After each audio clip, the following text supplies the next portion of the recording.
Hello players, welcome to another beautiful game that was played between Rudolf Spielmann and Max Walter. Spielmann was one of the greatest players of his time and this game was played in 1928. Some of you might remember we have already covered one of his games in our previous videos. This is a very interesting game. The king would be walking all over the chessboard at the end. So I suggest you to watch the video fully without skipping for a second. Spielmann had used the white pieces and Max Walter had used the black pieces. White starts with e4 and black responds with c6. This is Caro-Kann defense. The usual follow-up would be d4, but in this game d4 was not played. Instead, white played knight c3, then d5, then knight f3, then knight f6. Now white plays e5. He is attacking the black's knight and black played knight e4. Then queen e2. Now black plans to exchange the knights. So knight cross knight and d cross c3. Next b6. Now d4. Then c5. Black is attacking this knight but white doesn't care about that. White plays e6. You might be wondering what's the idea behind this move. If black captures this knight, white can play queen d5 check. As you can see, the king cannot move anywhere, so he needs to block the check with one of his pieces. Now white can easily capture this piece and have a compensation for his sacrifice. And the position is also now somewhat better than black. This is the reason black did not capture this free knight. Instead, he played f cross e6 in this game. From now, the game becomes very interesting. Spielmann goes for a fierceful attack. Queen h5 check.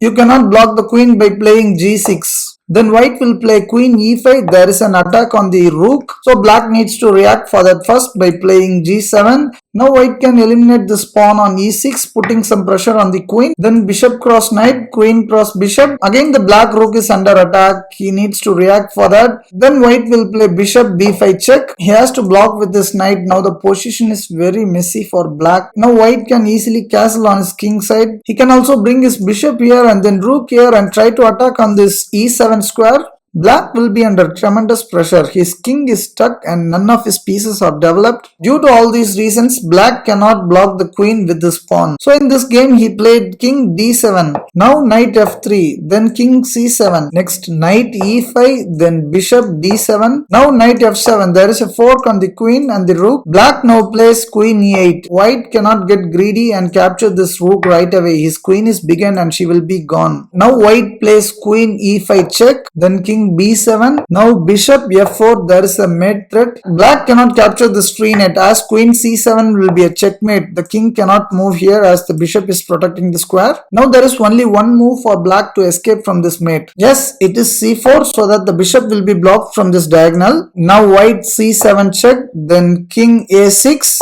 Now knight d8. White is planning for a check through b7. Black plays knight c6, then queen b7 check. Now king b5, then a4 check. Now black plays king c5. At this point, white plays a very brilliant move. Queen cross c6 check. The king cannot move anywhere, so black is forced to accept this sacrifice. And finally comes the stunning checkmate, knight cross e6 check. This is a mate as the king cannot move to these squares the pawns are protecting. This square is also protected by this bishop. So the game is over. None of the black pieces are developed and white delivers a beautiful checkmate only with the help of a knight and a bishop. This is one of the very rare games where the checkmate was done by two minor pieces. If you are watching my video for the first time, I suggest you to subscribe to my channel for more interesting games like this. Let's meet in another battle. Thank you.